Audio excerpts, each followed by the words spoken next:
देखो, last class में हम लोग कहाँ तक पढ़ चुके थे? एरर और उसके कंपनसेशन। एनर्जी मीटर टॉपिक चल रहा है, इसमें हम लोग एरर और कंपनसेशन तक कंप्लीट कर लिए थे। अब जो तुम्हारा टॉपिक बचा है वो पॉलीफेज एनर्जी मीटर है ना? तो ये बहुत बड़ा टॉपिक है नहीं, ठीक है। और उसके बाद से हम लोग क्वेश्चंस देख लेंगे, ऑब्जेक्टिव क्वेश्चन, न्यूमेरिकल क्वेश्चन, ठीक है। तो चलो देखते हैं पॉलीफेज एनर्जी मीटर होता है क्या है। सिंगल फेज एनर्जी मीटर हम लोग पढ़ लिए है ना, ठीक है। तो अब देखो होता क्या है कि हम लोग जैसे वाट मीटर पढ़े थे, इलेक्ट्रोडायनामोमीटर टाइप वाट मीटर पढ़े थे, है ना। तो इलेक्ट्रोडायनामोमीटर टाइप वाट मीटर जैसे पढ़े थे, उसके बाद से थ्री फेज मेजरमेंट के लिए हम लोग क्या किए थे कि थ्री फेज मेजरमेंट में बताए थे कि 2 watt meter, 3 watt meter, Blondel's theorem के अकॉर्डिंग हम लोग क्या करते हैं, वाट मीटर का कनेक्शन करके पावर का मेजरमेंट कर लेते थे। वो पावर मेजरमेंट में होता था। एनर्जी मीटर में भी वैसे ही ब्लोंडेल्स के थ्योरम लगा के भी एनर्जी को मेजर किया जा सकता है। ब्लोंडेल्स का थ्योरम लगाने का क्या मतलब हुआ कि अगर आपके पास 4 वायर सिस्टम है, 3 फेज 4 वायर सिस्टम है, तो आपको मतलब अगर न्यूट्रल अवेलेबल है तो आपको कितना चाहिए, एन एन नंबर ऑफ वो एनर्जी मीटर चाहिए होगा। अगर न्यूट्रल अवेलेबल नहीं है तो n-1 एनर्जी मीटर अवेलेबल मतलब चाहिए होगा आपको मेजरमेंट करने के लिए, ठीक है। ये ब्लोंडेल्स का थ्योरम था वाट मीटर के लिए, वही एनर्जी मीटर के लिए भी उसी तरह से लागू हो जाता है। लेकिन फिर भी कमर्शियली हम लोग उसको यूज नहीं करते, वो अलग अलग उस तरह से लगा के हम लोग मतलब एक समझो ना, कमर्शियली हम लोग क्या करते हैं, पॉलीफेज मीटर यूज करते हैं। पॉलीफेज मीटर का क्या मतलब हो गया कि वो उसका डिजाइन रहता है, वो बेसिकली वो 2 वाट मीटर, आगे हम लोग पढ़ेंगे उसमें 2 एलिमेंट एनर्जी मीटर जिसको हम लोग बोलते हैं, हम लोग वो पार्टिकुलरली पढ़ेंगे। उसमें होगा क्या कि तुमको 2 एनर्जी मीटर का कंबाइंड करके एक एनर्जी मीटर बनाया जाता है और उसके थ्रू थ्री फेज एनर्जी का मेजरमेंट किया जाता है। जैसे देखो, हम लोग एक कंस्ट्रक्शन देखने वाले हैं जो तुम्हारा ऐसा रहेगा। अब इस कंस्ट्रक्शन को तुम ध्यान से देखो, तुमको ये रियलाइज होगा कि ये जो है, देखो इसमें 2 एनर्जी मीटर सेपरेट दिख रहा होगा तुम लोगों को, है ना। 2 एनर्जी मीटर है सेपरेट और दोनों को कंबाइन कर दिया गया है। थ्री फेज सप्लाई तुम लोगों को दिख रहा है एक साइड में, और दूसरे एंड में तुमको थ्री फेज लोड दिख रहा होगा, ठीक है। तो ये मतलब है प्रोव्यू ट्रेलर हम कभी दे रहे थे, ठीक है। अब हम लोग देखते हैं बारी बारी से कि अब इसमें थ्री फेज अगर पॉलीफेज एनर्जी मीटर आएगा तुमको बेसिकली आएगा कि हाँ उसके बारे में शॉर्ट नोट्स निकलेगा, इसी से रिलेटेड क्वेश्चन आएगा, ठीक। तो देखो इसमें होता क्या है, तो जो अभी हम चीजें बातें बता रहे थे ना वही चीज है। देखो, polyphase energy meter, energy can be measured by a group of single phase energy metre, है ना। मतलब एक तुम group of single phase energy metre 3-4 मतलब ग्रुप करके तब जाके तुम उससे मेजर कर सकते हो, एज रिक्वायर्ड बाय ब्लोंडेल्स थ्योरम, समझे। ब्लोंडेल्स थ्योरम में जैसे रिक्वायर्ड होता है वैसे ही आप कर सकते हैं, ठीक। और ब्लोंडेल्स थ्योरम क्या बोलता है कि जितना एनर्जी का आप जितना मीटर लगाए हैं उस सब का जो सम होगा तो वो आपको थ्री फेज एनर्जी का मेजरमेंट दे देगा, है ना। तो ब्लोंडेल थ्योरम से हम लोग ऐसा कर सकते हैं, लेकिन फिर भी हम लोग कमर्शियली उसको यूज नहीं करते हैं। कमर्शियली क्या यूज करते हैं, in commercial measurement polyphase meters are use, समझे। क्या होता है पॉलीफेज मीटर्स, मतलब वो ऑलरेडी बनाया गया ही है उसको पॉलीफेज के लिए। बेसिकली हम लोग पॉलीफेज का मतलब थ्री फेज सिस्टम ज्यादातर यूज होता है, तो थ्री फेज के लिए एक स्पेशल कंस्ट्रक्शन है जिसमें जिसको देखो कम इसको बनाया कैसे जाता है, combining two or more single phase energy meter in one unit, मतलब दो को एक सिंगल यूनिट में करके बनाती है, ठीक है। तो यहाँ देखो इसी को हम लोग हम लेते हैं 2 एलिमेंट एनर्जी मीटर्स। तो 2 एलिमेंट एनर्जी मीटर्स में देखो होता क्या है कि देखो यहाँ पे 2 एनर्जी मीटर हो गए, एक पहला तुम्हारा ये वाला, है ना,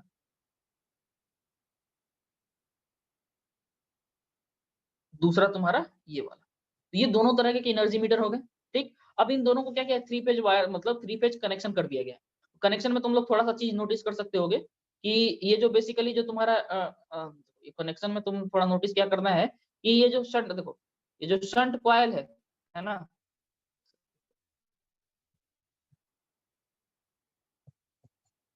ये जो शंट कॉइल है, ठीक। तो ये जो शंट कॉइल में देखो यहाँ से तुम्हारा ये सप्लाई कनेक्टेड है, देखो यहाँ से कैसे कनेक्टेड है, यहाँ से सप्लाई ऐसे कनेक्टेड है, ठीक। यहाँ से कॉइल होके आया, ये वापस आके यहाँ पे टर्मिनेट हो गया।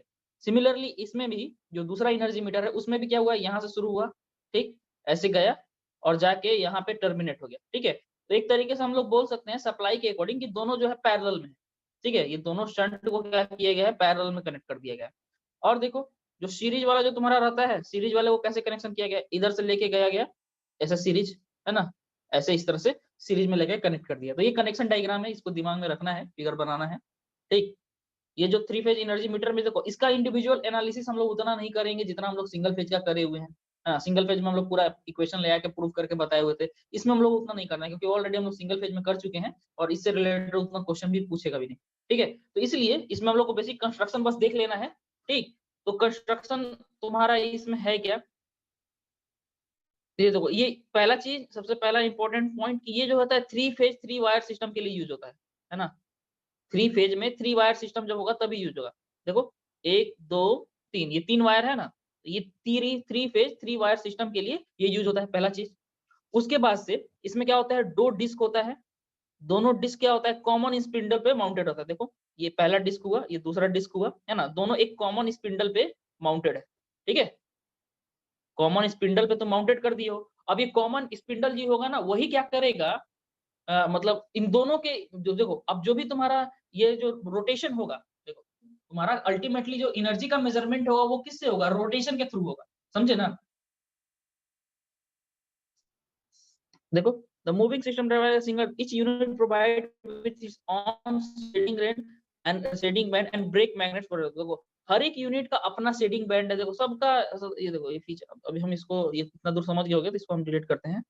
देखो यहाँ से हर एक यूनिट का ना अपना अपना, जैसे सिंगल फेज यूनिट रहता था ना, उसमें क्या होता था, ब्रेक मैग्नेट होता था, है ना, उसका ब्रेक मैग्नेट होगा और उसके लिए अपना कंपनसेटिंग डिवाइस रहता था। कुछ कुछ चीजें कंपनसेशन के लिए भी यूज करते थे, सब चीज को यहाँ दिखाया नहीं गया है।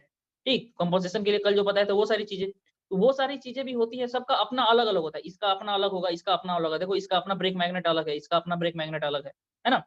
तो इस तरह से मतलब दोनों एक तरीके से दोनों सेपरेट है, लेकिन दोनों जो है मिल के कंबाइंडली इस टॉर्क को, मतलब अल्टीमेटली इस स्पिंडल को रोटेट कराते हैं, है ना।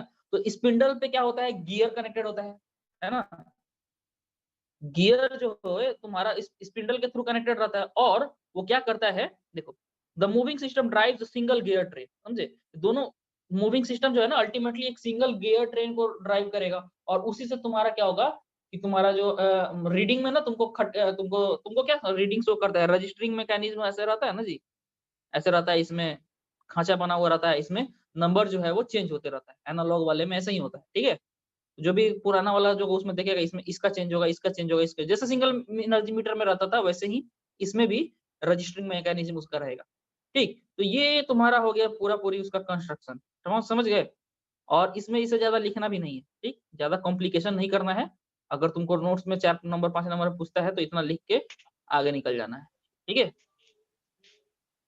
जी सर। समझ गए। तो ये हो गया तुम्हारा पॉलीफेज एनर्जी मीटर। ठीक है, ये सब एक्चुअली क्या है कि बहुत सारे बुक्स में मेंशन भी नहीं रहता है। जो AK साहनी का जो बुक होता है वो रेफरेंस उसी बुक में थोड़ा सा इसका डिटेल दिया रहता है और एग्जाम में बहुत कम क्वेश्चन इससे पूछा जाता है क्योंकि देखो बहुत खास चीजें है नहीं।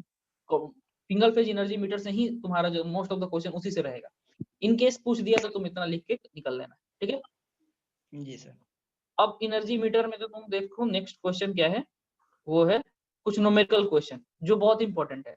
ठीक है, एनर्जी मीटर में जो अब जो है तुम्हारा एनर्जी कुछ न्यूमेरिकल क्वेश्चन जो है वो ज्यादा इंपॉर्टेंट है, उनको हम लोग देख लेते हैं।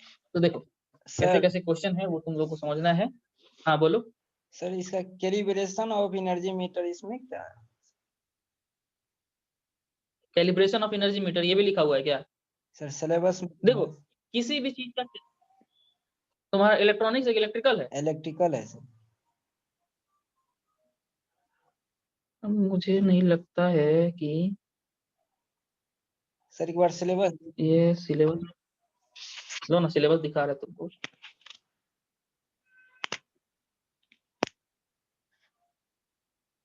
देखो।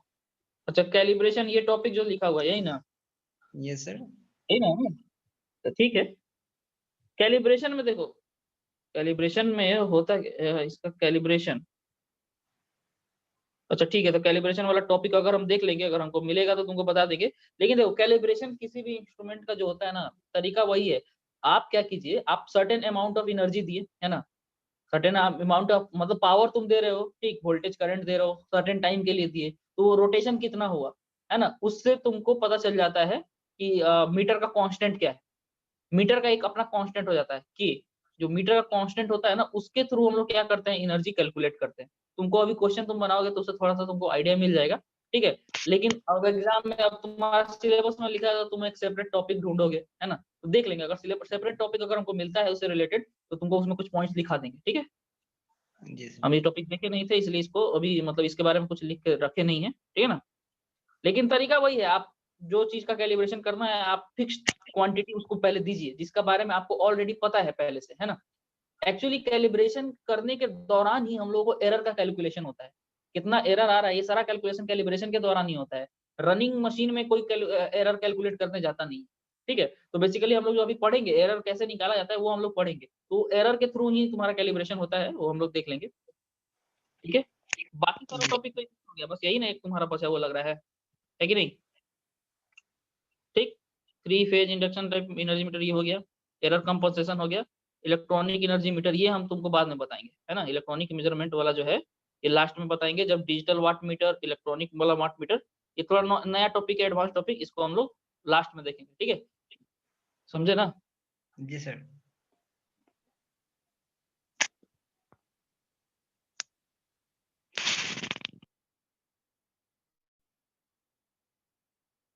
चलो एनर्जी मीटर जब कंप्लीट हो जाएगा ना, समझे, एनर्जी मीटर जब कंप्लीट हो जाएगा उसके बाद से हम लोग ये टॉपिक देखेंगे, मेजरमेंट ऑफ सर्किट पैरामीटर्स, है ना। इसमें रेसिस्टेंस मेजरमेंट आ जाएगा, ये सेपरेट एक बड़ा लंबा चैप्टर है, ये चैप्टर, ये जो चैप्टर है पर्टिकुलर ये बहुत इंपॉर्टेंट है। एक तो ये सेपरेट हो जाएगा सिंपल, इसके बाद से तुम्हारा मतलब इसी में ये आ गया, ठीक, इसके इसी में ये भी आ गया, ठीक है, इसमें भी यही आ गया। इसके बाद से तुम्हारा एक ये टॉपिक हो गया एसी ब्रिजेस, ये मतलब ये दोनों इलेक्ट्रॉनिक्स में जाओगे तो ये दोनों अलग अलग चैप्टर सिलेबस में के रूप में होगा।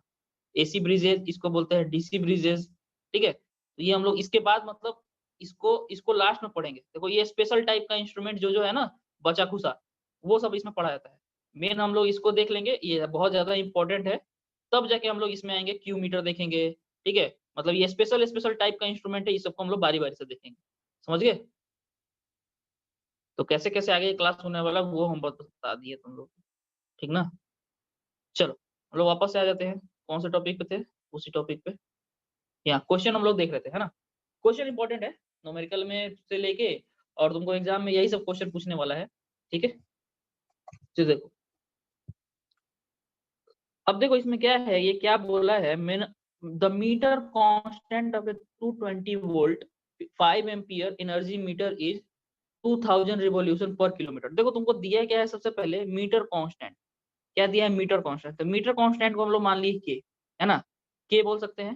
तो ये के का वैल्यू कितना दिया है जी, 2000 रिवॉल्यूशन पर किलोमीटर, है ना, 2000 रिवॉल्यूशन पर किलोवाट आवर, ठीक। तो ये हो गया, जो दिया है हम लोग लिख लेते हैं, गिवन में हम लोग यहाँ लिख देते हैं। इसके अलावा क्या क्या दिया है जी, वोल्टेज दिया हुआ है, ठीक है।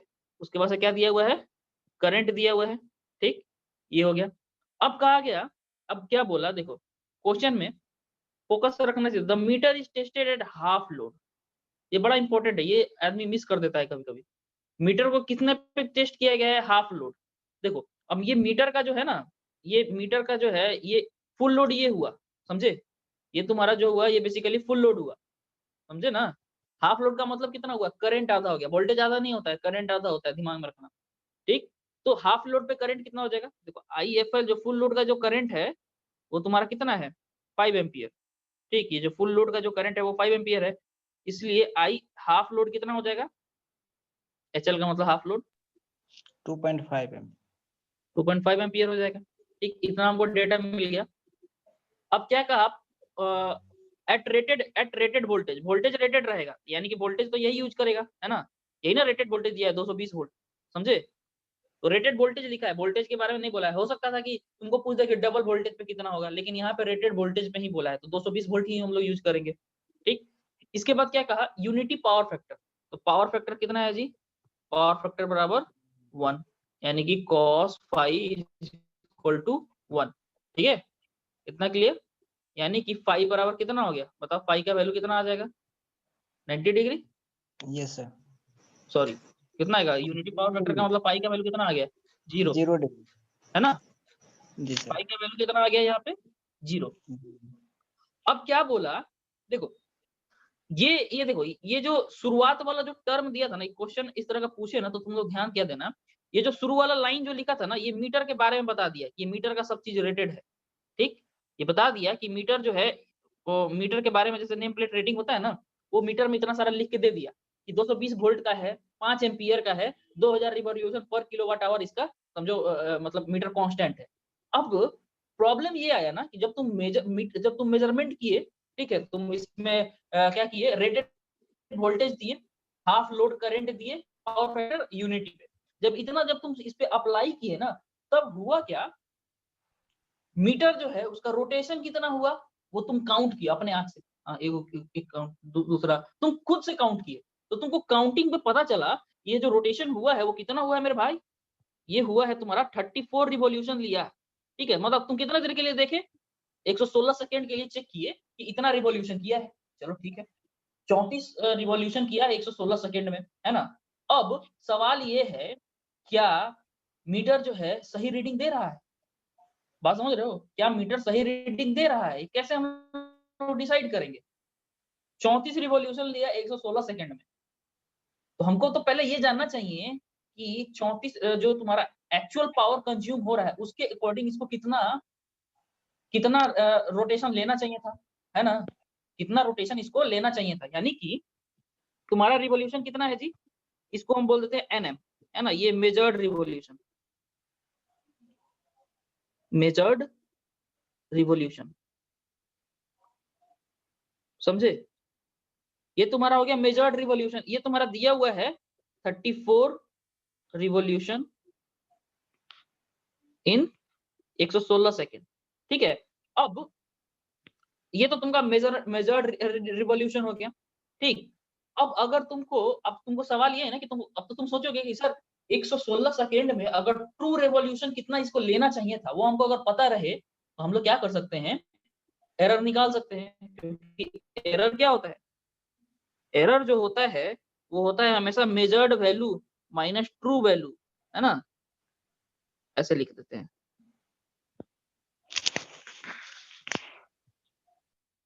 माइनस ट्रू वैल्यू, ये तुम्हारा एरर होता है ना जी। अब इस जी एरर को सर। हम लोग को अगर मान लो परसेंटेज रिलेटिव एरर बनाना है तो इसमें हम लोग क्या करते हैं, बट्टा डिवाइड कर देते हैं ट्रू एरर 100 से ट्रू भगा। वैल्यू से डिवाइड, और इसमें 100 से मल्टीप्लाई कर देते हैं, है ना। यही फॉर्मूला होता है ना, इस फॉर्मूला में तो किसी को डाउट नहीं है, बोलो बंदे लोग, नहीं है ना। No sir. Sir no. ठीक है, तो चलो इतना इतना में जब तुमको डाउट नहीं है तो देखो इसी, अब देखो यहाँ पे मेजर्ड वैल्यू मेरे लिए क्या है, एन है ना। वैसे ही इसका ट्रू वैल्यू क्या हो जाएगा, एनटी हो जाएगा, divided by NT multiplied by 100, ठीक है। इस तरह से मेरा एरर निकल जाएगा, ठीक है। अब तुम हमको ये बताओ मेरे भाई लोग, एनएम तो हम लोग को पता है कि नहीं, यस सर। क्वेश्चन में तो एनएम मेंशन कर दिया ना 34 रिवॉल्यूशन, लेकिन कितने सेकंड में, 116 सेकंड में, ये टाइम याद रखना है, ठीक। अब हम लोगों को क्या फाइंड आउट करना है बताओ, हम लोगों को क्या फाइंड आउट करना है, एनटी बराबर व्हाट, है ना जी, हम लोगों को यस एनटी सर। ठीक है। इतना सारा देखो, इतना सारा डेटा जो है ये गिवन था, समझ गए, ये मेरा हो गया फॉर्मूला, समझ गए, और ये तुम्हारा एंटी हो गया। अभी तुमको पता चलेगा कि तुमको एंटी अगर निकाल लोगे, ट्रू रिवॉल्यूशन कितना होना चाहिए था, वो अगर तुम निकाल लोगे तो तुम्हारा काम बन जाएगा। तो देखो तो एंटी का जो वैल्यू आएगा ना, जो म्यूट कर लो प्लीज, सब लोग म्यूट कर लो, किसी का नॉइज क्रिएट हो रहा है, ठीक है। जो बोलेंगे बोलने के लिए तो बोल के फिर म्यूट कर लेना, है ना। तो देखो, तो एंटी का वैल्यू अब निकलेगा कैसे, तो देखो एंटी का वैल्यू निकलेगा, देखो हम तुम लोगों को बताए थे कि टोटल नंबर ऑफ रिवॉल्यूशन जो होता है वो के मल्टीप्लाइड बाय एनर्जी कंज्यूम,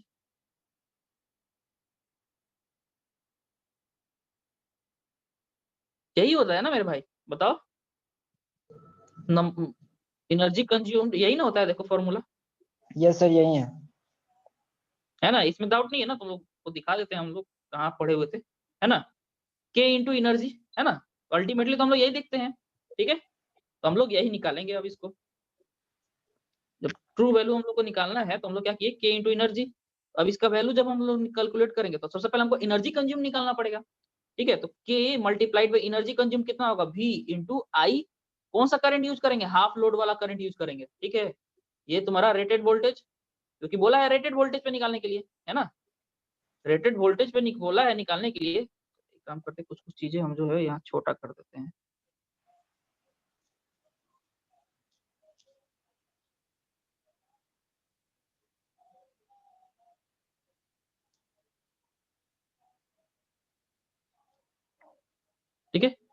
ये हो गया, यहाँ से चला जाए थोड़ा।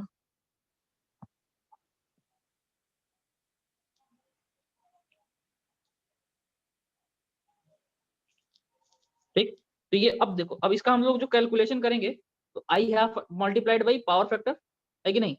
मतलब देखो एनर्जी जो होता है ना, ट्रू एनर्जी, देखो energy, true energy, true energy है ना, यहाँ पे जो एनर्जी जो होगा वो एनर्जी, एक्चुअल एनर्जी कितना कंज्यूम हुआ है वो, तो ये जो एनर्जी जो होता है देखो, इसको हम लोग बोल सकते हैं ईटी, समझे ना, इसको हम लोग क्या बोलेंगे, एनर्जी ईटी। ये ईटी जो होगा वो क्या होगा, पीटी मल्टीप्लाइड बाई टाइम, होगा कि नहीं बोलो। जो एनर्जी कंज्यूम होता है वो क्या होता है भाई, जो एक्चुअल जो पावर कंज्यूम हुआ उसमें हम लोग टाइम से मल्टीप्लाई करेंगे तो हमको एनर्जी कंज्यूम निकल जाएगा कि नहीं बोलो, निकलेगा ना। ठीक है, तो हम लोग यहाँ पे यही करेंगे, तो यहाँ पे देखो इतना, ये तुम्हारा कितना हो गया, यस ये सर। तुम्हारा पीटी हो गया, है ना, ये पीटी हो गया, इसमें हम लोग टाइम मल्टीप्लाई कर देंगे। ठीक है, तो अब देखो इसको, जब अब इसको जब हम सॉल्व करेंगे तो के का वैल्यू कितना आ गया, सबका वैल्यू डाल के देखेंगे। ठीक, देखो के का वैल्यू हम लोग को दिया हुआ है 2000। अब देखो ये जो 2000 दिया हुआ है ये पर किलोवाट आवर दिया हुआ है, समझे। यहाँ पे ध्यान देना, के का वैल्यू है पर किलोवाट आवर, यानी कि हम एनर्जी जो लाना है वही हमको एनर्जी कितना में लेके आना पड़ेगा, किलोवाट आवर में आना पड़ेगा, है कि नहीं जी, समझे। तो एनर्जी हमको कितने में निकालना पड़ेगा, इन किलोवाट आवर में निकालना पड़ेगा, समझे। तो ये हमको कितने दिया है, इन किलोवाट आवर। ठीक, तो ये किलोवाट आवर दिया हुआ है ना, इसी की वजह से हमको एनर्जी भी किलोवाट आवर में निकालना पड़ेगा, समझ गए बात को। तो एनर्जी हम लोग किलोवाट आवर में अब निकालते हैं पहले यहाँ पे। ठीक है, तो यहाँ पे क्या लिखें, V into I H L multiplied by time. ठीक, अब इसको हम लोग ऐसे लिखें, तो V का वैल्यू कितना लिखते हैं, 2।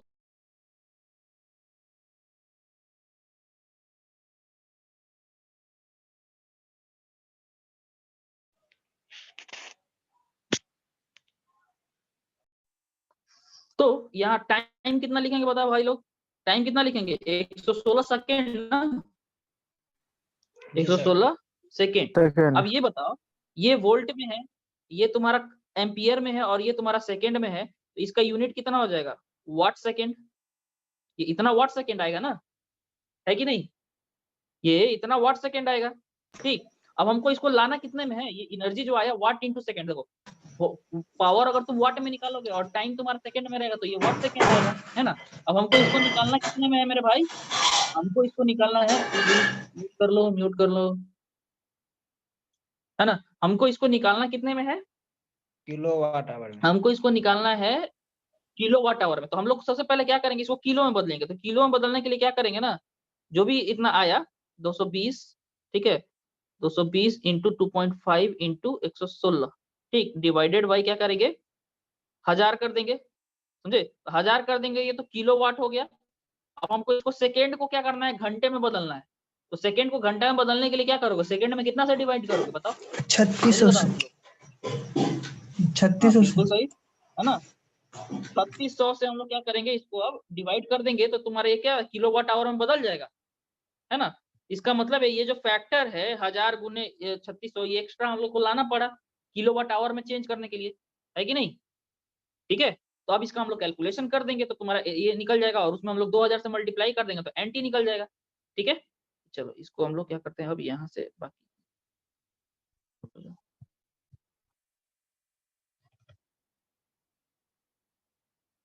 ठीक है, यहाँ के पास हम लोग यहाँ आ जाते हैं, यहाँ पे सॉल्व करते हैं। ठीक, तो इसलिए ईटी का वैल्यू अब कितना आएगा वो बताओ तुम लोग, ईटी का वैल्यू कितना आएगा, तब तो हमको ये कैलकुलेट करना पड़ेगा, है ना मेरे भाई। चलो कैलकुलेट करते हैं।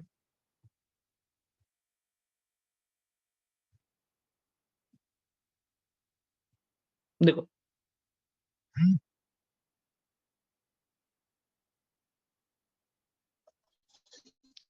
आवाज की है,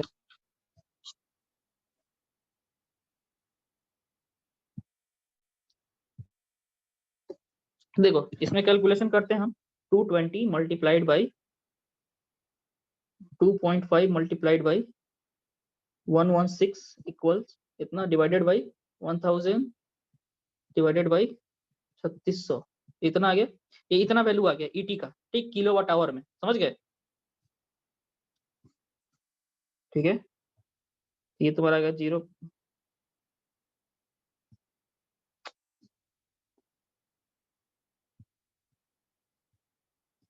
ये तुम्हारा कितना आ गया 0.017 0.10177, ठीक है, इंटू 2, इतना हम लोग लिख सकते हैं। ट्रू वैल्यू 1 किलोवाट आवर आया ना, इसलिए तुम्हारा एन एम कितना हो जाएगा बताओ? सॉरी, एनटी निकाल रहे थे ना हम लोग, तो एनटी का वैल्यू अब कितना आ जाएगा बताओ? एनटी को हम लोग क्या किया, एनर्जी में मल्टीप्लाई कर दिए के इंटू ईटी, है ना? तो के कितना आया 2000 मल्टीप्लाइड बाई 0.01772, ठीक है। अब देखो इसमें हम लोग क्या करते हैं, मल्टीप्लाई कर देते हैं कितना से, 2000 से, 2 3, ठीक। ये इसका वैल्यू कितना आ गया, ये तुम्हारा गया 35 पॉइंट कितना आया बताओ? 30.4, है ना? ये एंटी आ गया, ठीक। इसलिए अब एरर कितना आएगा बताओ, percentage error, N M minus N T divided by N T multiplied by 100, है ना? तो एन एम का वैल्यू कितना दिया हुआ है जी?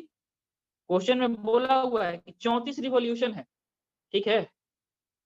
क्वेश्चन में कितना दिया है कि 34 रिवॉल्यूशन है, यानी कि 34 minus 35.44 divided by 35.44 multiplied by 100, है ना? इससे मेरा एरर निकलेगा। अब इसको हम लोग सॉल्व करते हैं, ठीक है। इसमें माइनस डाल दिए, इसमें प्लस कर दिए, 34 ये आ गया, जितना आया उतना डिवाइड कर दिया कितना से, 35.44 इतना आ गया। अब इसमें मल्टीप्लाई कर दिया कितना से, 100 से, ये तुम्हारा आ गया -4 पॉइंट, कितना आया था जी, -0.08 बोल सकते हैं। ये आंसर हो गया तुम्हारा। अब देखो ये माइनस साइन जो बता रहा है, ठीक है, ये माइनस साइन क्या बता रहा है कि जो तुम्हारा है रोटेशन जो क्या है, रोटेशन इज स्लो, समझे? कि जो तुम्हारा मीटर जो है वो एक्चुअली जो है जितना उसको रोटेट करना चाहिए उससे थोड़ा स्लो रोटेट कर रहा है कि नहीं? तभी ना कम मेजर किया, उसको 35.44 रिवॉल्यूशन लेना चाहिए था उतने टाइम में, उतने पावर के लिए, लेकिन वो ले कितना रहा है मेरे भाई, 34 रिवॉल्यूशन, जो कि ऑलरेडी दिया हुआ है, ठीक है। तो इतना का एरर आया, समझ गए इस केस में कैसे कैसे हुआ है सारा चीज। देखो ये क्वेश्चन बड़ा इंपॉर्टेंट है क्योंकि इसी पे बेस्ड क्वेश्चन ज्यादातर आता है एनर्जी मीटर में, समझे ना? अब इसमें से तुम लोगों को कोई डाउट हो तो तुम लोग पूछो, कहीं कुछ समझने में दिक्कत हुआ हो कोई फॉर्मूला में तो तुम लोग पूछो, फिर हम लोग अगला क्वेश्चन को देखेंगे तुम जिसमें तुम लोग खुद से सॉल्व करने की कोशिश करना, ठीक है? क्लियर हुआ? सूरज, एक के, आयुष, समझ गए। समझ गए ना? चलो सर हम लोग एनटी और ईटी कैसे किया जाए नहीं पता चला। कौन सा एंटी और ईटी अच्छा ये इसका कैलकुलेशन ठीक है सर, बट फॉर्मूला कुछ नहीं पता चला कहाँ कौन सा से फॉर्मूला, कैसे ये वाला, ये सर ईटी और एनटी। यही वाला फॉर्मूला ना? जी जी अब देखो ये फॉर्मूला यहाँ से आता है,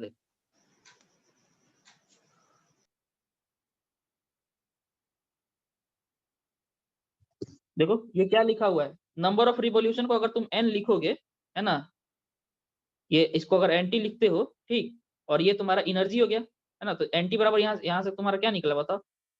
ऐसा नहीं निकला, एन इक्वल टू के मल्टीप्लाइड बाई एनर्जी, है कि नहीं? और ये मतलब तुम्हारा एनर्जी हो गया, यही फॉर्मूला हम यूज किया ना जी, है ना? अब यहाँ पे देखो, यहाँ पे ये n इक्वल टू के इंटू एनर्जी हो गया, समझ गए?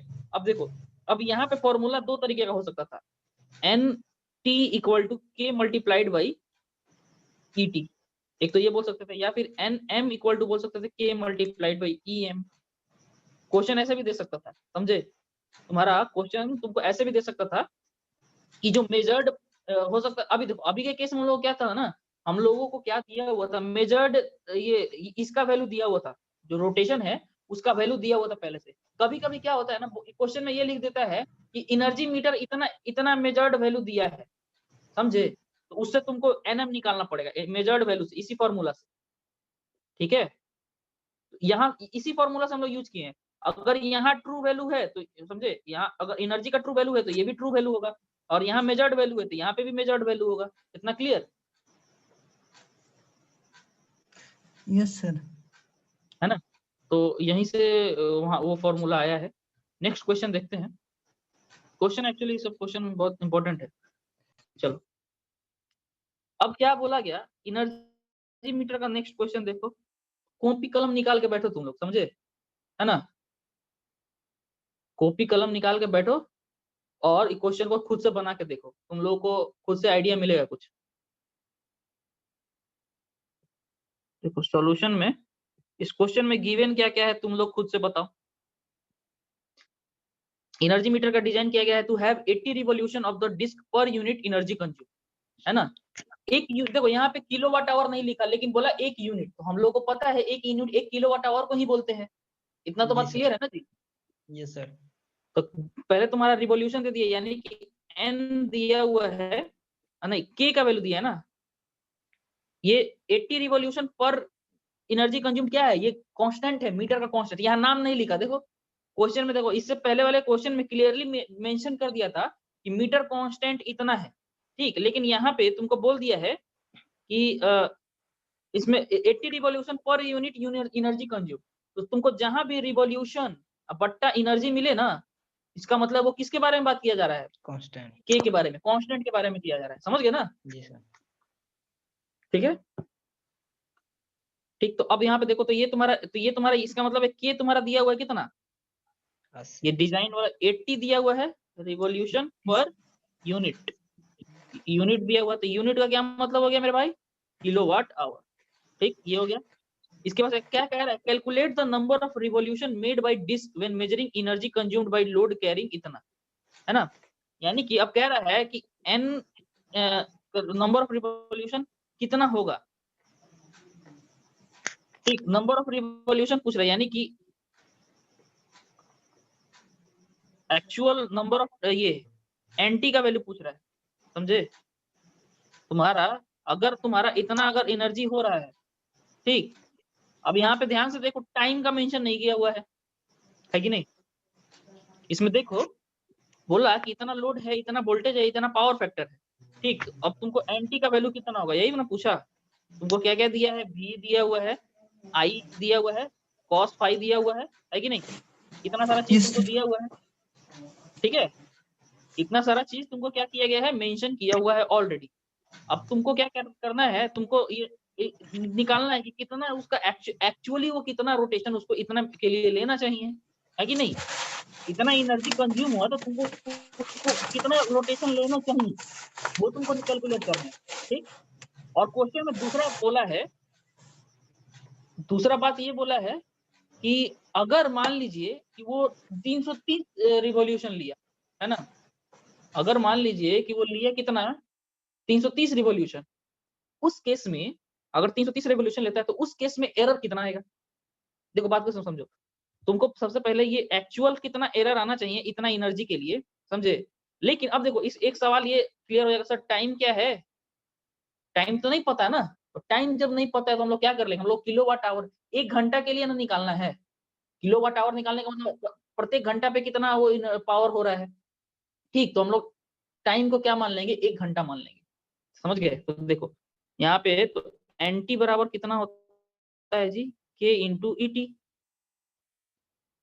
ठीक। तो ईटी इक्वल टू कितना हो जाएगा, पावर मल्टीप्लाइड बाई टाइम, है ना? तो यहाँ पे हम लोग टाइम कितना ले लेंगे, 1 आवर, ठीक। यहाँ पे इसको क्या लिखेंगे, और पीटी को हम लोग क्या करेंगे, तो देखो यहाँ पे क्या करेंगे, इसको लिखे, वोल्टेज को हम लोग लिख दिए 230 volt multiplied by 30 multiplied by 0 point power, है ना? ऐसे लिख देते हैं, सर इसमें हाफ नहीं होगा सर? इसमें हाफ नहीं होगा, क्योंकि देखो इसमें लिखा कहीं है, हाफ लोड लिखा है, जी बताओ? सर, नहीं। नहीं ना लिखा है, तो इसीलिए जो लोड लिखा है वही भी हम लोग कर देंगे, ठीक। तो V I cos phi multiplied by time, ठीक। अब इसमें देखो ये वोल्ट में है, ये एमए, देखो यहाँ पे ये वोल्ट में है, यहाँ पे ये क्या है, एम्पियर में है, इसीलिए यहाँ पे हमको क्या करना पड़ा, 1000 से मल्टीप्लाई करना पड़ेगा। और इस टाइम को क्या करेंगे हम लोग, 1 आवर कर देंगे, तब जाके ये तुम्हारा इसका यूनिट कितना हो जाएगा, ये जो एनर्जी निकलेगा उसका यूनिट हो जाएगा किलो वाट आवर। समझे? यहाँ पे हम 1000 से पहले ही डिवाइड दे दिए, तब जाके यहाँ पे किलो डाले हैं, और इसको 1 आवर माने इसलिए इसको किलो वाट आवर लिख दिए हैं। समझे कि नहीं? है ना? जी सर। तो यहाँ ये टाइम क्यों एक घंटा लिए हैं वो समझ रहे हो ना? टाइम हम खुद से 1 घंटा ले लिए क्योंकि किलो वाट आवर निकालना है, तो जितना किलो वाट हुआ, जितना पावर हुआ उसमें हम लोग 1 घंटा से मल्टीप्लाई कर दे तो 1 घंटा में उतना एनर्जी कंज्यूम किया। समझ गए? हम लोग को 1 घंटे का एनर्जी पता चल जाएगा। ठीक है, तो चलो यहाँ पे हम लोग इसको क्या करेंगे, ये तुम्हारा कितना आ गया? 6.9 किलोवाट आवर्स। कैलकुलेट कर लिए? Yes sir. 230 multiplied by 30 multiplied by 6 by 1000 into 1, ये कितना आया बोलो? सही से कैलकुलेशन किए हो ना? नहीं सर, मैं गलती हो गया। ठीक है, हम कर लेते हैं, नहीं तो नोट्स में गड़बड़ा जाएगा तो दिक्कत है। 230 multiplied by 30 multiplied by 0.6 divided by 1000, ये कितना आया? 4.14। ठीक है, 4.14 आया इसका वैल्यू। ठीक, इतना किलो वाट आवर हुआ। ठीक है, अब हमको इसमें क्या करना है, हमको इसमें कितना से मल्टीप्लाई करना है बोलो? हमको इसमें कितना से मल्टीप्लाई कर देना है? 330 सर।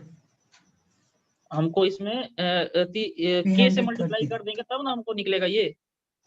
Yes sir.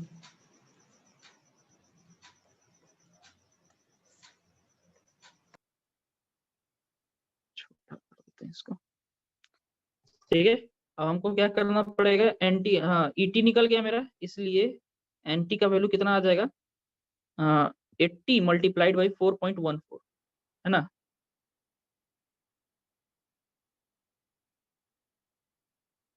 फोर 4.14, ये कितना आ जाएगा वैल्यू? मल्टीप्लाइड बाई 80, कितना? 331.2, इतना है ना? ठीक, तो ये तुम्हारा ट्रू वैल्यू निकल गया। एक क्वेश्चन का ये यहाँ तक वाला जो था, एक क्वेश्चन पहला वो कंप्लीट हो गया। उसके बाद से क्या बोला कि ठीक है भैया, इतना एनर्जी के लिए आप ट्रू कितना रोटेशन होना चाहिए वो आप कैलकुलेट कर दिए। ये 1 घंटे में रोटेशन की सारी बात हो रही है ना, कि 1 घंटे में इसको इतना रोटेट करना चाहिए। लेकिन एक्चुअल में हम मान लिए, देखो बोला है कि मीटर जो है ना एक्चुअली कितना मेक कर रहा है, एक्चुअली कितना मेक कर रहा है? 303 रिवॉल्यूशन। तो एक्चुअली जो बोलने का मतलब क्या है, ये एनएम हो गया। समझ गए? यहाँ पे इस केस में ये जो मीटर जो है, मीटर जो तुम्हारा जो दिखा ना, वो तुमको कितना दिखा? 330 रिवॉल्यूशन किया, लेकिन इसको करना कितना था? इसको मीटर एनर्जी के हिसाब से इसको तो 331 रिवॉल्यूशन लेना चाहिए था, लेकिन ये उतना लिया नहीं, वो 330 से लेकर गया। तो हमको एरर कितना हो गया? ये तुमको 330 दिया हुआ है, ये गिवन है ना? इसलिए एरर कितना आ गया बताओ? N M minus N T divided by N T multiplied by 100। ठीक है, इसको कर देंगे तो कितना आ जाएगा बोलो? 330 minus 331 divided by 2 divided by 331.2 multiplied by 100, इसका वैल्यू कितना आएगा बोलो? 330 माइनस 331.2 इक्वल्स डिवाइडेड बाई, क्या बढ़ा दी, minus 331.2 equals divided by 331.2 equals multiplied by 100, ये तुम्हारा आ गया माइनस 0.362, इतना परसेंटेज का एरर आया। ठीक है, इस केस में इतना एरर आया। समझ गए? इस तरह से इसका कैलकुलेशन करना है। ठीक, ये सब बेसिक क्वेश्चन है। ठीक है, एनर्जी और मतलब ये बेसिक फॉर्मूला पे इतना क्वेश्चन बन सकता है। ठीक है, और भी इसमें जैसे क्वेश्चन पूछ सकता है, जैसे मान लो पावर फैक्टर नहीं दिया है, तो हो सकता है कि इसी में से पूछ दे कि पावर फैक्टर कितना होगा, तो पावर फैक्टर उसके हिसाब से निकालना पड़ेगा। ठीक है, और भी क्वेश्चन इसमें बन सकता है। ठीक, तो फिलहाल 2 तरीका तुम लोग सीख गए।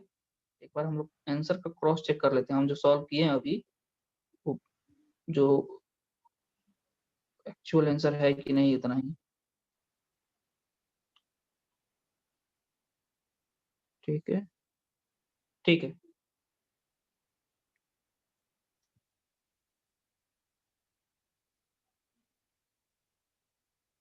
ठीक है,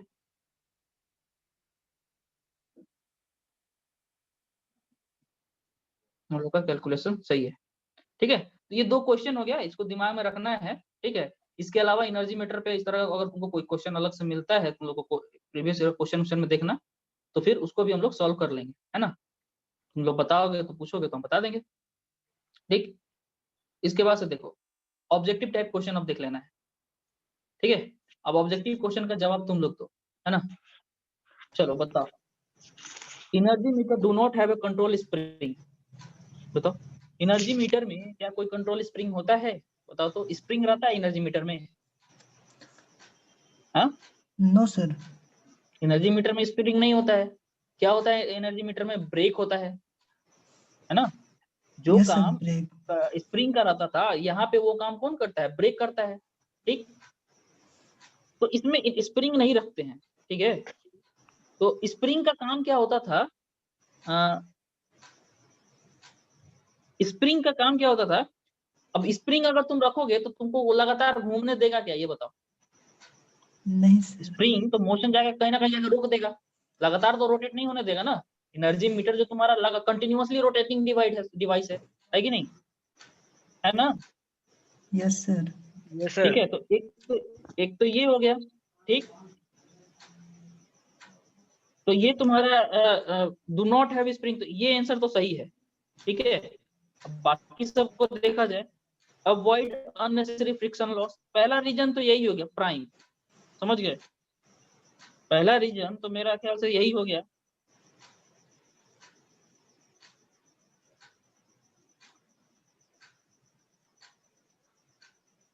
यही मेरे ख्याल से आंसर हो जाना चाहिए। हालांकि बाकी सब भी चीज है कि अगर स्प्रिंग रहेगा तो अननेसेसरी फ्रिक्शन लॉस होगा ही, ओवर डैम्पिंग तो देगा ही, लेकिन मेन रीजन तो यही हो गया।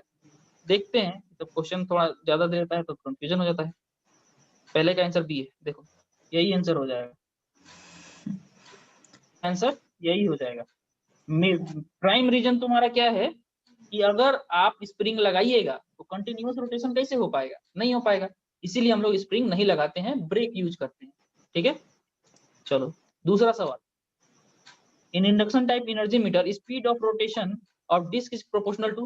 बताओ स्पीड किसके प्रोपोर्शनल होता है? स्पीड जो होता है एन, वो किसके प्रोपोर्शनल होता है? बताओ पावर जल्दी से, कंज्यूम। ये सब क्वेश्चन तुम लोग बताओ। सर पावर कंजम्पशन का।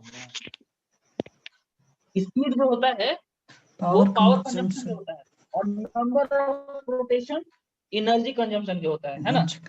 Yes sir. तो तुम्हारा, है ना, स्पीड जो होता है वो पावर कंजम्पशन पे डिपेंड करता है, लेकिन जो टोटल नंबर ऑफ रिवॉल्यूशन वो किस पे डिपेंड करता है? एनर्जी कंजम्पशन पे। तो ये ध्यान देना, कब एनर्जी हो रहा है कब पावर हो रहा है, समझ गए ना।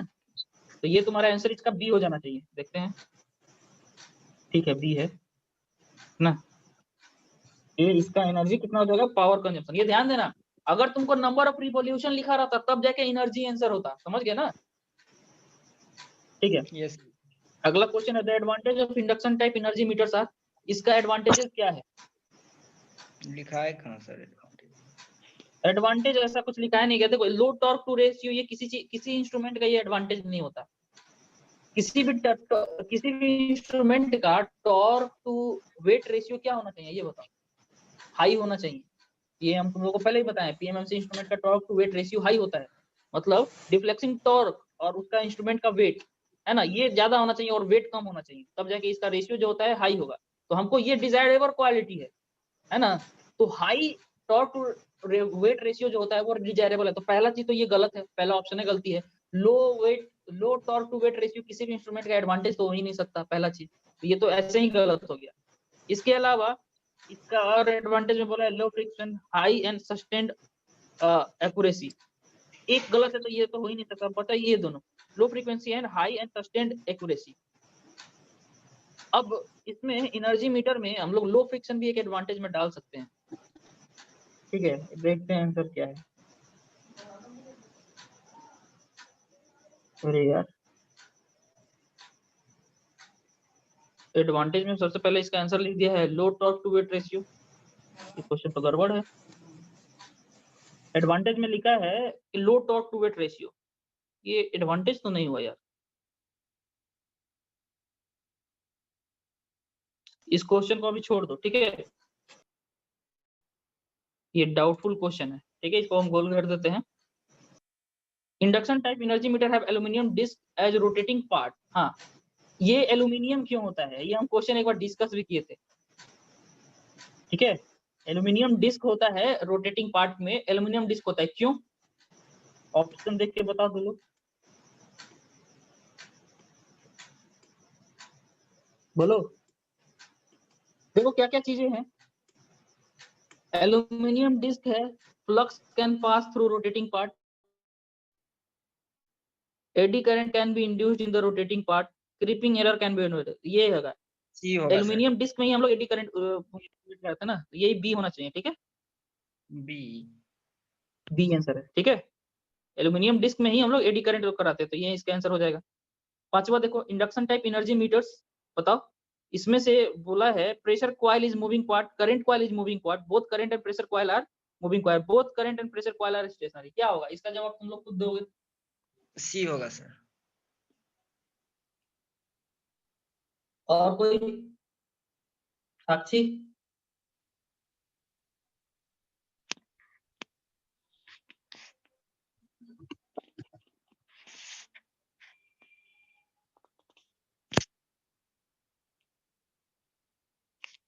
बोलो साक्षी। आयुष? हाँ, भाग गया क्या? भाग गया, बोलो कहाँ गया अभी, ये सब बताओ। अच्छा ये बताओ, वो छोड़ो, इसको बताओ। इन इसमें तुम्हारा वो कौन सा डिवाइस है, हम लोग इसे पढ़े थे जो ईडीएम टाइप वाट मीटर। जी सर। ठीक है, ऑप्शन यही रहता इन ईडीएम टाइप वाट मीटर। देखो तुम्हारा जो है ऑप्शन जो है, ये सारा चीज यही रहता है।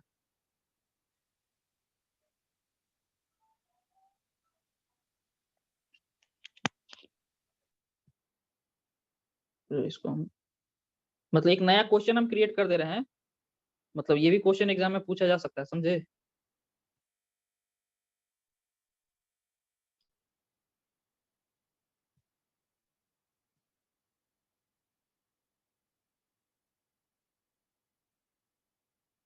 देखो अब तुम्हारे पास दो क्वेश्चन हो गया, ठीक। एक तुम्हारा हो गया वाट मीटर, है ना, एक तुम्हारा हो गया एनर्जी मीटर। अब बताओ दोनों में क्या क्या होगा, कौन मूविंग रहता है, कौन स्टेशनरी रहता है, ये सिंपल सा सवाल है, बोलो। वाट मीटर में तुम लोग पहले बताओ, वाट मीटर में पढ़े हो ना जी। वाट मीटर में एक करंट कॉइल होता है, एक मूविंग कॉइल होता है ना, ये पढ़े हो ना। तो करंट कॉइल को क्या बोलते हैं, करंट कॉइल को फिक्स्ड कॉइल को बोलते हैं, मूविंग कॉइल को क्या बोलते थे, प्रेशर कॉइल। बोलो। प्रेशर कॉइल प्रेशर कॉइल बोलते थे ना, तो जी उसका सर। मतलब हो गया, तो वाट मीटर के केस में कौन सा आंसर होगा बताओ। Current coil. इसके लिए आंसर क्या होगा, वाट मीटर, बोलो। B sir, B. Watt meter के लिए कौन सा आंसर होगा, ए। Current coil. तो अभी बोले करंट कॉइल फिक्स्ड होता है, ए सर, ए। करंट कॉइल तो फिक्स्ड होता है ना वाट मीटर में मेरे भाई, वाट मीटर ये में आंसर हो जाएगा, समझ गए। हाँ, वाट मीटर में प्रेशर कॉइल मूविंग पार्ट होता है, तो ध्यान देना, ये क्वेश्चन में अगर वाट मीटर लिखा है तो उसमें प्रेशर कॉइल हो जाएगा। एनर्जी मीटर के केस में बताओ, एनर्जी मीटर के केस में कौन बी सा चीज बी रोटेट बी। करता है, बताओ तो, बता दो साक्षी, कौन सा चीज रोटेट करता है। वो भी नहीं है, चलो सूरज। प्रेशर कॉइल सर, इसको में भी। प्रेशर कॉइल कहाँ रोटेट करता है, देख इसका कंस्ट्रक्शन देखो, इसका जो हम कंस्ट्रक्शन तुम लोग को बताएं, इसमें हम कब बोले कि ये यही ना है प्रेशर कॉइल, ये तो फिक्स है मेरे भाई, ये कहाँ रोटेट करता है, देखो ये रोटेट करता है प्रेशर कॉइल, ये बंदा कहाँ रोटेट करता है, ये तो नहीं रोटेट करता।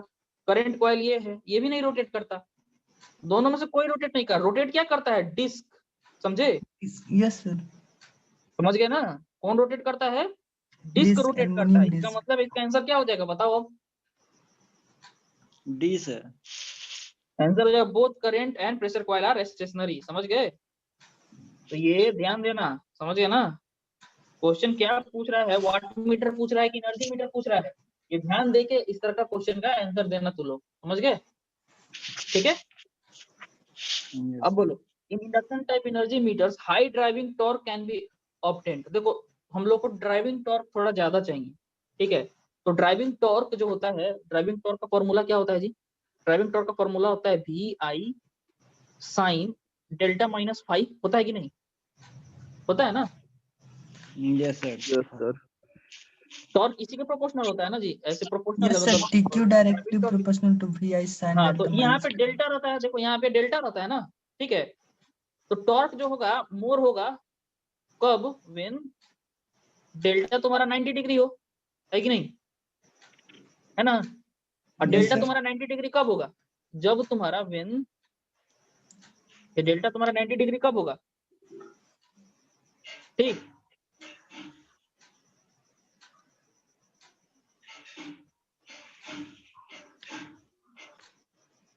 देखो इसमें एक्चुअली इसके साथ और भी चीजें रहती है, के मल्टीप्लाइड रहता है ना?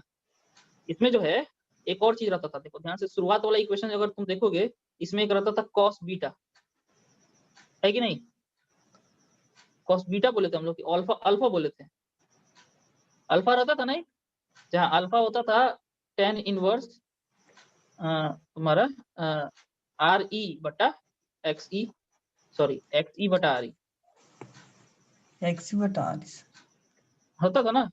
तो यानी कि हम क्या बताए थे, cos 5 अगर cos अल्फा का वैल्यू 1 हो, ये अल्फा का वैल्यू 1 कब होगा? जब तुम्हारा प्योर रेसिस्टिव हो जाए, है कि नहीं? तो जब ये प्योर रेसिस्टिव हो जाए तब भी तुम्हारा मतलब तुम्हारा टॉर्क हाई हो सकता है। पहला चीज तो ये भी सही है, making the disc pure resistive, ये भी सही है। इसके अलावा है making the disc impedance as low as possible, ठीक है। देखो इस फॉर्मूला में बट्टा में जेड भी रहता था, देखो बट्टा में जेड रहता था, ध्यान है? नहीं सर। सुनो एक काम करते हैं, तुमको फॉर्मूला हम दिखाते हैं, जो फॉर्मूला मेन है ना, हम लोग टॉर्क के जो फॉर्मूला डिराइव किए थे, ये वाला फॉर्मूला देखो, ये जो फॉर्मूला है, ठीक ठीक है, इसी को हम लोग लिखते हैं यहाँ। और सर उसके साथ में नीचे भी है क्या TQ हाँ, तो अल्फा इसका? इसमें हम लोग क्या कर दिए थे, अल्फा अल्फा को कांस्टेंट माने थे ना, इसमें हम इसको कांस्टेंट मान लिए थे cos अल्फा को। अगर cos अल्फा को भी घटा दिया जाए तो मतलब बढ़ा दिया जाए तो टॉर्क डिफ्लेक्शन टॉर्क हो जाएगा ना जी, है ना? इसमें हम लोग जेड वगैरह इसे को कांस्टेंट मान लिए थे, ठीक। तो मेन इक्वेशन तो तुम्हारा यही आया था ना जी, है कि नहीं? Yes sir. तो मेन इक्वेशन तुम्हारा यही आया था, तो ये देखो, तो इसी अब यहाँ पे हम ये चीज लिख सकते हैं, टॉर्क कैन बी इंक्रीज्ड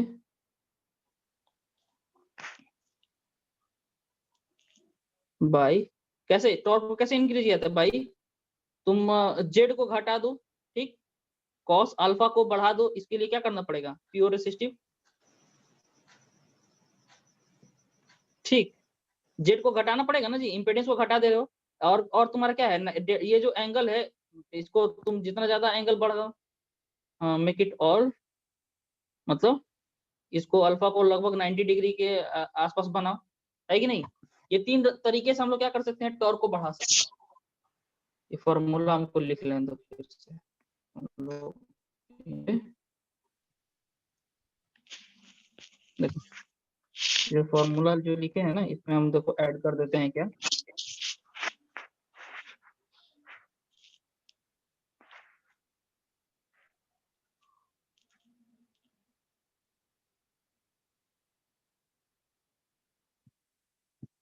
देखो TD जो होगा वो होता है K2, है ना? K2 VI फ्रीक्वेंसी बटा जेड, यहाँ पे हो जाएगा तुम्हारा sine delta minus pi cos beta, है ना? ये होगा ना, यस सर। कॉस बीटा बराबर 1 व्हेन डिस्क इज रेसिस्टिव, ठीक ठीक है, पहला चीज, है ना? TD जो होगा इंक्रीज करेगा व्हेन तुम्हारा जेड जो है घटेगा, है कि नहीं? अगर जेड का वैल्यू घटाओगे तो ये नीचे में है तो तुम्हारा TD बढ़ेगा, है कि नहीं? समझ गए? तो ये भी सही है तुम्हारा, ये भी सही है, ये भी सही है, तो इसका आंसर ये हो जाएगा D, all of the above, ठीक है, इसी फॉर्मूला के अकॉर्डिंग। ओ 6 का आंसर डी दिया है, ए दिया है सिर्फ।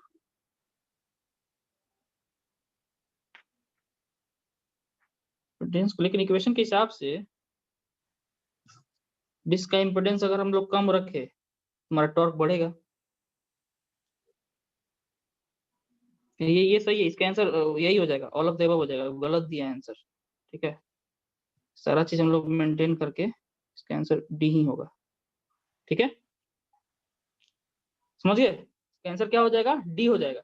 इस सारा चीज से हम लोग क्या कर सकते हैं, हाई ड्राइविंग टॉर्क क्रिएट बना सकते हैं। ठीक, इसके बाद देखो, braking torque provided by the permanent magnet induction meter is proportional to. Braking torque जो होता है वो किसके प्रोपोर्शनल होता है? ठीक है, तो देखो एक्चुअली ब्रेकिंग टॉर्क का हम तुमको फॉर्मूला बताया नहीं है ना? तो ब्रेकिंग टॉर्क का जो फॉर्मूला होता है वो तुम्हारा होता है एन, यहाँ पे फाई स्क्वायर होता है। ठीक, ब्रेकिंग टॉर्क का एक फॉर्मूला आता है जिसमें तुम्हारा वो फ्लक्स के इनवर्सली प्रोपोर्शनल होता है, और एन के समझे, ये इस तरह से एक रिलेशनशिप आता है ब्रेकिंग टॉर्क का।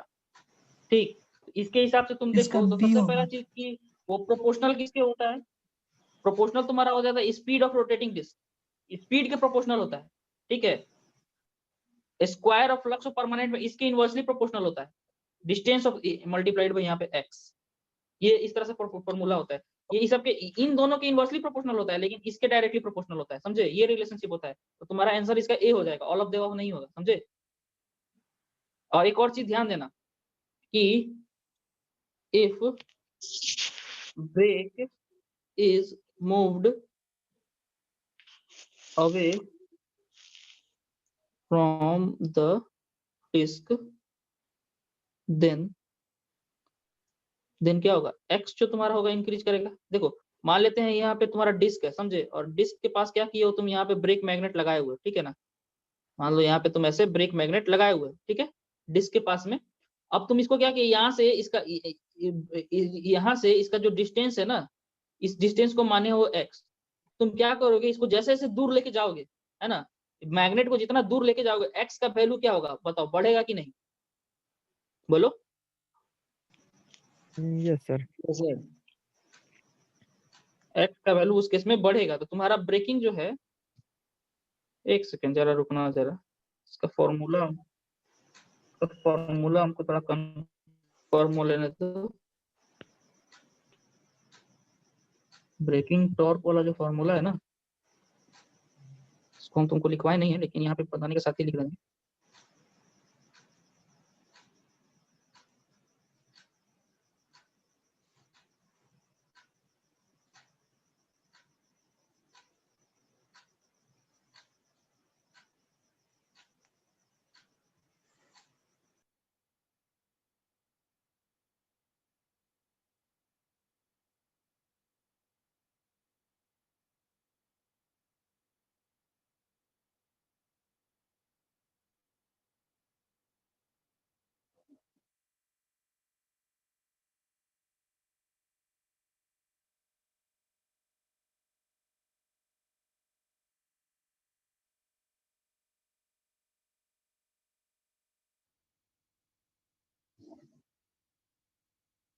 ये फॉर्मूला जो है इसको नोट करना पड़ेगा, समझे? तो हम लोग क्या करते हैं,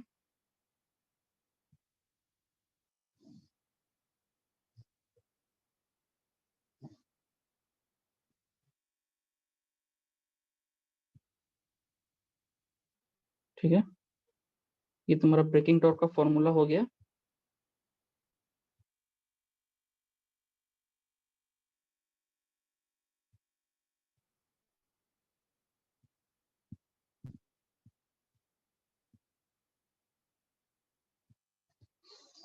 ये फॉर्मूला हम थोड़ा गलत लिख रहे थे, ठीक है।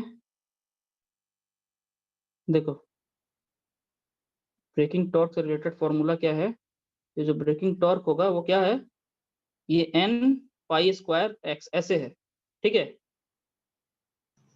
मतलब इस तरह का प्रोपोर्शनल है ये एक याद रखना है, तो अभी भी डाउट लग रहा है, समझे?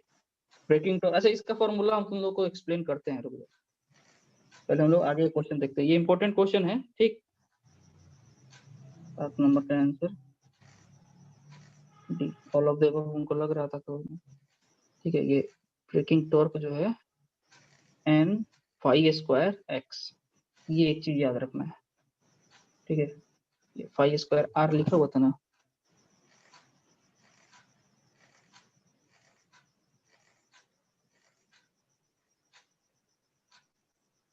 है ना। ये जो यहाँ आर क्या है, देखो ये आर क्या है, ये एक्स, आर जो है यही है, distance of permanent value with respect to centre of the disc. समझ गए? तो ये रिलेशनशिप होता है ब्रेकिंग टॉर्क में। ठीक, K1 K2 क्या है, ये सब कांस्टेंट है। ठीक है, ये आर हो गया रेजिस्टेंस ऑफ डिस्क।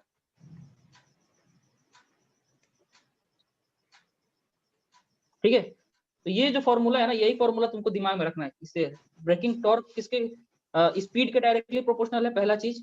दूसरा फाई स्क्वायर के डायरेक्टली प्रोपोर्शनल है, और तीसरा क्या है, उसके डिस्टेंस के डायरेक्टली प्रोपोर्शनल है। यानी कि अगर तुम डिस्टेंस बढ़ाओगे, ऐसा समझो, सो नोट करके इसको लिख लेना, ये पॉइंट जो लिखवा रहे हैं इंपॉर्टेंट है। So if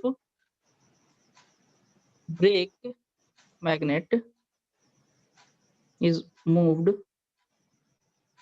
away from disk, then अगर ब्रेक मैग्नेट को तुम अवे लेके जाओगे, दूर लेके जाओगे, देन आर इंक्रीज हो जाएगा, आर इंक्रीजेस, इसलिए हमारा TB increases, so disc will slow down, will slow down. देखो ये फॉर्मूला हो गया। ठीक है, ये फॉर्मूला जो है एकदम से दिमाग में बांट के रखना है। ठीक, ये ऑब्जेक्टिव क्वेश्चन के लिए ही तुमको फॉर्मूला काम देगा, है ना, इसीलिए ये फॉर्मूला बता भी रहे हैं। ठीक है, तो ये फॉर्मूला यहाँ से आया है। अब ये फॉर्मूला में हमको ध्यान क्या देखना है, ठीक, कि एन हो गया सबसे पहला चीज, की स्पीड जितना ज्यादा होगा ब्रेकिंग टॉर्क उतना ज्यादा होगा, पहला चीज तो ये। फिर उसके बाद से फ्लक्स जो है उसका वैल्यू अगर ज्यादा हुआ तभी ब्रेकिंग टॉर्क ज्यादा होगा। और चौथा जो है ये आर जो है, यानी कि आर क्या है यहाँ पे ध्यान देना कि आर क्या है जी, यहाँ पे जो आर जो है, ये आर क्या है, ये आर ये है distance of permanent magnet with respect to disc. यानी कि जो मैग्नेट है उसको तुम डिस्क से जितना दूर लेके जाओगे ना, उतना ज्यादा आर का वैल्यू बढ़ेगा, और आर का वैल्यू बढ़ेगा तो ब्रेकिंग टॉर्क का वैल्यू बढ़ेगा, और ब्रेक ज्यादा लगेगा तो इस डिस्क जो है वो क्या हो जाएगा, स्लो हो जाएगा कि नहीं, बोलो। क्लियर है ये पॉइंट? यस ये सर। इंपॉर्टेंट क्वेश्चन है। ये पॉइंट क्लियर हुआ ना कि क्यों तुम्हारा, अगर हम लोग ब्रेक को दूर लेके जाएंगे, है ना, देखो ऐसे मैग्नेट को हम लोग दूर लेके जाएंगे ना तो वो धीरे हो जाएगा, ऐसा सोचना, समझे। मैग्नेट को दूर लेके जा रहे हैं तो आर का वैल्यू बढ़ रहा है, और अल्टीमेटली तुम्हारा वो स्लो हो जा रहा है। ठीक है, ये क्वेश्चन बहुत इंपॉर्टेंट है, क्योंकि हम लोग खुद पढ़ते थे ना तो थोड़ा कंफ्यूज हो जाते थे, है ना, इसीलिए इसको याद रखना। ठीक है, यहाँ देखो इसके बाद से क्या है, braking torque provided by permanent magnet induction meter can be changed by, देखो ब्रेकिंग टॉर्क को कैसे चेंज किया जा सकता है।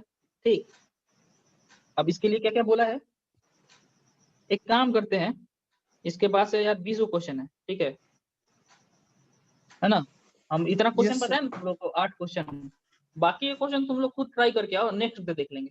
समझ गए? अगले क्लास में इस क्वेश्चन का जैसे तुम लोग कुछ मतलब देखना, बहुत सारा क्वेश्चन तुम लोग को बन जाएगा, और कुछ कुछ क्वेश्चन होगा, हो सकता है जैसे ये फैंटम लोडिंग वाला क्वेश्चन, ये तुमको नहीं पढ़ना है, समझे। ये फैंटम लोडिंग वाला क्वेश्चन तुमको नहीं पढ़ना है, नहीं पढ़ाया गया है। ठीक, इसके अलावा बाकी सारा कुछ कुछ चीजें हम तुमको पढ़ाए हुए हैं। ठीक, तो वो उसको देखना, जो बनेगा बनेगा, नहीं बनेगा वो सारा चीज हम लोग तुम लोग बाकी जो है रेस्ट क्लास में डिस्कस करेंगे। और अगले क्लास में तुम्हारा डीसी जो मतलब रेसिस्टेंस का मेजरमेंट कैसे होता है ना, वो हम लोग शुरू करेंगे। समझ गए? रेसिस्टेंस का Yes, sir. मेजरमेंट हम लोग कैसे करते हैं, उसके लिए क्या क्या मेथड्स हैं, उसको करेंगे। ठीक है, सिलेबस हम शुरू में ही तुम लोग को दिखा दिए थे, तो बस आज के क्लास में इतना ही रखते हैं।